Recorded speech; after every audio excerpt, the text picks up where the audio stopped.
Hello everyone, in this video I'll be showing you a Shadow Oathbreaker Paladin build guide in Baldur's Gate 3. So this is going to be a combination of the Oathbreaker Paladin subclass as well as the Shadow Magic Sorcerer. These go together extremely well because the Shadow Magic Sorcerer gets access to some cantrips like Booming Blade, which are going to boost up our overall damage output, as well as give us some relief from burning through our spell slots so quickly. Now, I'd actually recommend starting with a single level dip into as a sorcerer, as this gives us constitution saving throw proficiency. However, if you want to be more defensive, starting with the paladin will give you the heavy armor proficiency as well as wisdom saving throw proficiency for things like hold person and command. But going with the sorcerer first does give us that nice constitution proficiency, so I'm going to go with that. Now, for cantrips, I would recommend grabbing Booming Blade. It's going to be extremely useful. Bone Chill can stop targets from receiving healing. If you're the face of the party, the Friend spell is fantastic. And Mage Hand's great too, because you can use this to throw healing potions or water bottles to set up for lightning and cold damage. You can also go with Ray of Frost or Shocking Grasp if you prefer. And if you're not the face of the party, you can obviously swap that off.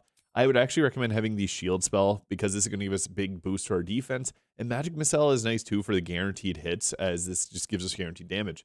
You know, for ability scores, we're going to be heavy in on the charisma. And I actually think that going with a Dexedin is actually really nice, because if we can use Valor Aloo for most of the game. You can even use it at the very end of the game. It's such a good weapon, as it uses your dexterity or strength, depending on what's higher. You could also use strength potion, but we are going to want to have a high initiative, as going first as a sorcerer and paladin is extremely effective to stop the enemies from damaging our teammates. So you can put the points into strength instead of dexterity if you prefer, but a dexedin works great too. And again, there is ways to go around the strength, as there's items and also potions that can work. Now, at level 2, I'd actually recommend to go into the Paladin here, because this is when we can go with our more strong melee attacks and the Oathbreaker. Now, I am using a mod here, the Selenite Paladin's Oathbreaker mod, so this allows you to actually select the Oathbreaker. Otherwise, go do something evil. It'll break your oath and get you this. Spiteful Suffering is not the channel oath shards that we want to use. We actually have a really cool ability here a little bit later on. Level 2 gives us our Divine Smites, which are very powerful, and we get a fighting style. Defense for the +1 armor class is nice, but great weapon fighting will allow us to reroll our damage die. If you're doing more casting, you find defense is better, but I like the great weapon fighting for the extra damage that you'll get out of it. And for spells, we're going to take Command. That's really good. No, you can't get this as a sorcerer. We're going to get, I guess, you can take Thunderous and Searing Smite for the pushback. I guess Bless is okay, and Shield of Faith. There isn't really that many Paladin spells that are fantastic to use, so we'll take that. Now, level 3 gives us the Control Undead. What's cool about this is in Act 2, you can lure any character out into the Shadow Curse lands. They become a zombie, and then you can actually control any character that you could have in Act 2. Pretty cool stuff. This is make the undead follow you and attack your enemies until long rest. It's a pretty cool spell that only you can get as a Oathbreaker Paladin. We also have the Dreadful Aspect here, which can frighten nearby creatures, and we get Oath spells, Hellish Rebuke, and Inflict Wounds. This is only really okay at the early game, because later on we're going to get 2 attacks, so you're not going to want to use your action on a melee spell when you can do melee attacks. And we also get Divine Health there, and I guess we'll take Heroes. It doesn't really matter what our spells are. We really want them for Divine Smite, and then from the Sorcerer. Now, level 4 gives us our first feat. There's a couple options. Alert for the +5 to Initiative is never a bad choice. You could go with the Warcaster to give yourself advantage in Constitution saving throws and get a reaction Shocking Grasp attack. Spell Sniper can give you Eldritch Blast, and you also can get an increased critical hit chance for your spells. I just like to go with the increase to our either Charisma or our Dexterity, and we can actually go Charisma, because there is a cool way we can actually multi-class this as well. Level 5, we get Darkness that we can't see in unless we use specific items, and then we also get the extra attack feature, which is just great, so that's good. Well then, I guess we can throw on Aid there, or Protection from Poison, or your preference. I guess we'll take the Branding Smite there to stop targets from returning invisible. And now, it's actually best, you can stick with this. This will give us a Charisma modifier to saving throws in a 3-meter radius, so it's not often you'll protect your teammates, but it is good. I think that's best to go into the Shadow Magic Sorcerer here. This will give us access to more spell slots. We'll take Thunderwave here at level 2 Sorcerer, and then we'll go with the Distance Spell and Twin Spell to increase our spell's range. It's really nice. Into level 3 here, we get to take a higher level spell, Scorching Ray being a good choice, but I like Hold Person and Shadow Blade. Hold Person I'd normally get from the Vengeance Paladin, but we don't have that, so we're going to want to take it here. And we're going to take the Quicken Spell, which is huge, because with Quicken Spell, we can actually do bonus action spells after our melee attacks. It's a big boost to our damage. Now, we got an option here. Firebolt's nice to be able to explode things. We can take Shocking Grasp or Ray of Frost. And for our spells, we got options between Mirror Image, Misty Step, Scorch, and Ray. I really like Shadow Blade, since we got Darkness from the Oathbreaker Paladin. Darkness will make Shadow Blade get advantage on its attack rolls, which is a huge boost to its critical hit rate and overall damage output. I like that. If you don't like that, you can go Scorching Ray for more spell casting, Misty Step, or Mirror Image for more survivability. And we also get to take another feat here. We could go with an increase to overall charisma here again. That's not a bad choice, but I mentioned some of the other ones you can go with earlier, like the Sharpshooter or the Spell Sniper or Warcaster feats. Lucky's okay too, but I like the increase to the charisma because there's a couple of good options we can go with. Now, Sorcerer level 5 gives us access to Counterspell, which is something we always want to have. Lightning Bolt is another great spell, and so is Haste. With Haste, we can actually twin this to 2 targets, which is great. And we can actually remove one of our spells. Like if you don't use Thunder Wave, you can take that off and then give yourself access to Lightning Bolt or something, like Haste, for example. And then at level 6, I guess I accidentally selected the wrong subclass. We went with the Storm Sorcerer. I meant to grab the Shadow Magic. So yeah, level 3 of the Sorcerer, you get the Eyes of the Darkness, which is able to give us the ability to see in darkness. However, there is items that we can use to give ourselves the darkness vision without having to use this spell, so it's your personal preference how you want to go about doing that. And then once we hit level 6 of the Sorcerer, we get the Hound of Ill Omen. So for the creature of darkness, using 3 sorcery points, it's now permanent instead of long rest, so you can keep this around even after you rest and not waste your sorcery points. Now we also get to take another choice in spell here.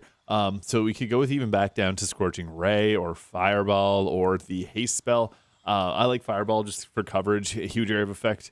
But even if you want defense, again, Mirror Image or Misty Step are 2 great choices.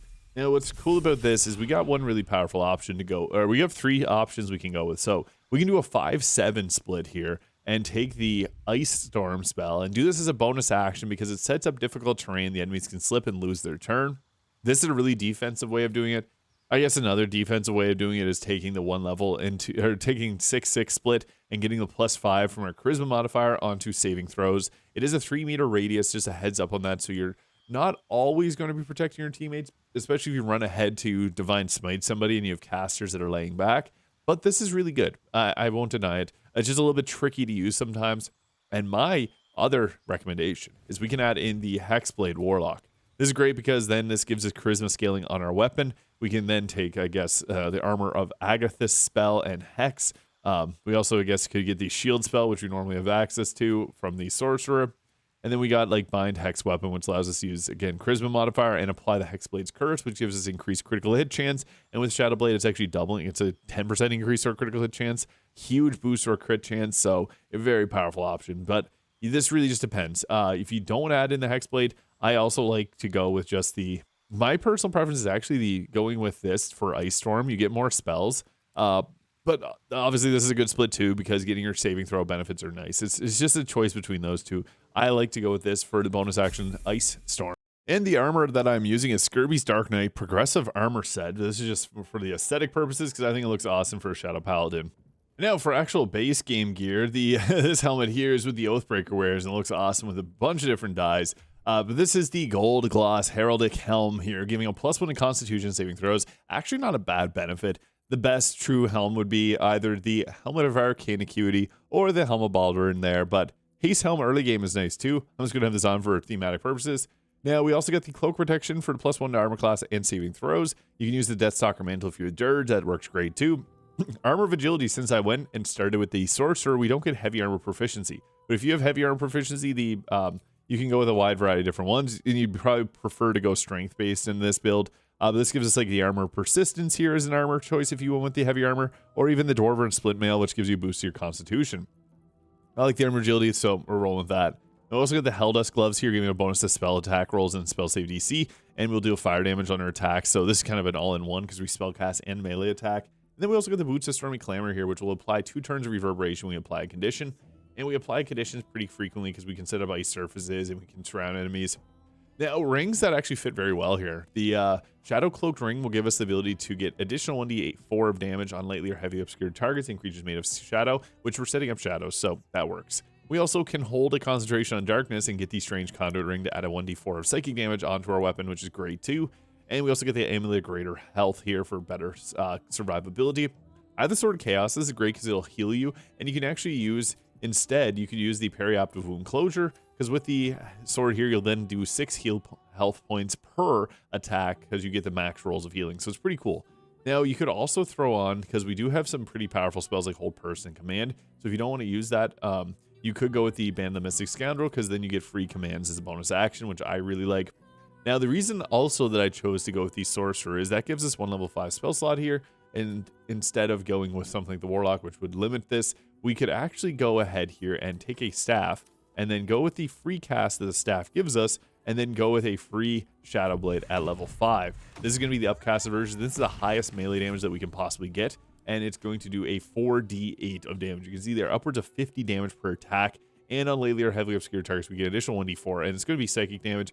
Now, that 50 damage is misleading. It's actually closer to 100 because of the Resonance Stone, which applies the Steeped in Bliss condition, which makes it so that everyone takes double radiant damage. It's pretty, or double psychic damage. It's pretty crazy. And then we can throw on a shield here like the Viconia's Walking Fortress, 24 armor class with huge DPS. It's pretty strong. And if you know you're getting into a fight, throwing down darkness ahead of time is really nice. And a beautiful thing about darkness is it actually stacks with ice. So you can set up ice right at the edge too to further guard enemies from coming in here, unlike fire, which will burn up our darkness. Now, we also got our Shadow Hound here, which is great because sometimes if you have it set up in darkness, like you can see there, it's not in combat. So we can actually use this to our advantage and then go ahead and I guess we could have done a sneak attack, but you get the idea. Now, the first thing I always recommend doing is setting up some form of crowd control. So we're going to drop down Ice Storm here, hitting 5 targets. I could have pushed it back probably a little further, got another, but I wanted the ice right there. Now, we also have advantage on our attack rolls from here. So this is great because we want to try and set up any Arcane Acuity. I did swap my helmets for the helmet of Arcane Acuity here because this is just a really good helmet to have so we can land our commands and hold persons a little bit more freely. Now, melee attacks are really our best friend. I should have did a Booming Blade there. Divine Smite and Booming Blades, really the name of the game here. Now, with the Helldust Gloves, that will melt our ice. Unfortunately, I forgot to think about that. I should have probably just went and attacked these targets here. But we'll just go ahead and we'll attack it. We get advantage on our attack roll. Boom. That's the Shadow Blade's benefit of the darkness. Then we get the Quickening Incantation as well, which is great because we get a level 5 spell slot. Now, the best thing about this is we can actually make everyone come towards us, so command approach. And we can upcast this, especially if we're able to hit multiple targets. So 1, 2, 3, 4, and a 5. And we're likely to hit most of these, so that'll be great. Yeah, we got it all off. So perfect. That takes them out of the fight. And then, yeah, we burned through our level 5 spell slot, but we're going to be ignoring most of the enemies next turn. Now, what's great is our dog can go ahead and it can tangle enemies, but we don't want to do that because we have them running towards us. So we're going to use the Ominous Bite here, and it has advantage because they got hit with command. They saved on the Omen, but they got hit with a critical hit for 24 damage, which is great. Now, unfortunately, the Shadowhound actually lost a bit of health from the latest hotfix. They reduced its health, so Aid and Hero's Feast, if you have a cleric that can cast those, you can get its health up to 70, so that is really nice. Now, the command approach is pretty useful because this is going to make it so that you have everyone coming towards us here. We could have stopped that with our counterspell, but we don't really care about the Crusader's Mantle. We'll probably break the concentration here in a minute anyways. And the great thing about the command approach is that we can get our opportunity attacks off from there, which is just fantastic. And you see they're all just approaching us, so that was 5 targets that we didn't have to deal with that turn, which is great. And unfortunately, that has radiant damage, because otherwise it would have made Shadowhound split off into multiple enemies, or multiple targets. Now, I guess the thing that we should do is try to protect our Hound here, so I'm going to actually attack this target. Hopefully, Call the Weak will make it blow up and hurt this target here. I'll eat this, that's fine. Yeah. Hellish Rebuke could be an option again. I don't think it's worth using, though. So I'm just going to go with an attack here. I should have did Booming Blade again. We got Divine Smite. That didn't take that target out there. I'm going to do an upcast Divine Smite on this target, which will hopefully be a big boost. And took out that target. Good. We'll then use our Booming Blade here, which I forgot to use last time, for another big burst of damage. That target has 2 health left. Come on. That's so close. I guess the final attack here, I don't really have many other options. I can't run back there. So I'm just going to run back into the darkness. I guess I can just go right over here and do a Divine Smite on this target. Hopefully, I should have upcasted that. It was enough to finish about 86 damage. Yeah, we got a really lucky attack roll there. And again, we have a bonus action command. We can use this again to do command approach. Upcast it to 4 targets, 99% hit chance, 99, 95, and 95. Perfect. Hopefully this target here will get hit. Hey, failed counterspell. Hopefully the dog can bite them. That'll just take that target out. Be great. Or we can just use the dog to bite them, and hopefully this will finish them off. 65 hit chance, good. We finish them off. The dog wins. That's why the Shadow Magic is my favorite Sorcerer subclass.